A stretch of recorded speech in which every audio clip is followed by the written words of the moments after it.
At dahil nga naghahanap ka ng recipe na gulay ang bida, eto at gagawa tayo ng ensalada. Pinoy na Pinoy ang dating na hindi ka mabibitin. Very refreshing kaya, let's get it on! First step, huhugasan muna natin yung ating mga gagamitin. Meron tayong kamatis, karot, labanos, ampalaya at sibuyas. Sa paghiwa ng kamatis, ay tatanggalin natin yung kanyang buto. At saka natin hihiwain ng manipis na kagaya nito.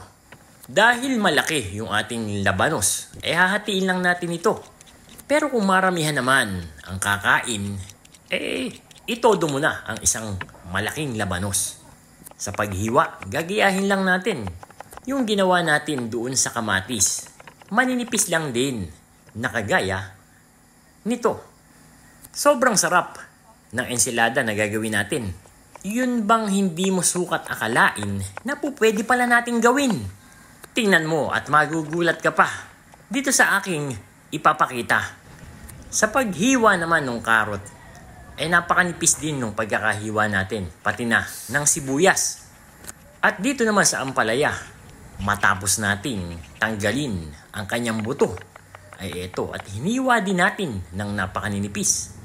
At magugulat ka sa lasa nito mamaya dahil kahit hindi natin nilamas sa asin, wala kang matitikman na pait. Sa isang bowl ay pagsasama-samahin lang natin itong ating mga nahiwa na mga gulay. Dahil ang susunod naman natin ay yung ilalagay natin doon sa ating ensalada.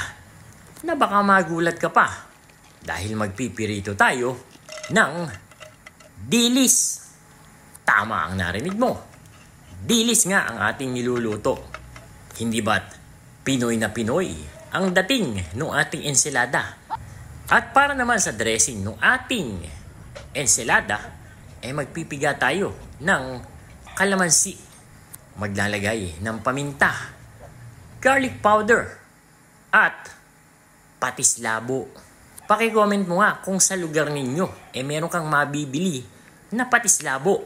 Dito kasi sa Laguna ay talagang yan ang paboritong sausawan. Kaya hindi kami nawawalan. And there you have it, Candy Nation, mga kadadilicious.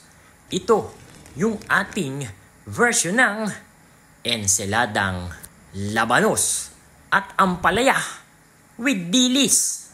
Ready ng papakin. Kahit may kanin, pwedeng ulamin.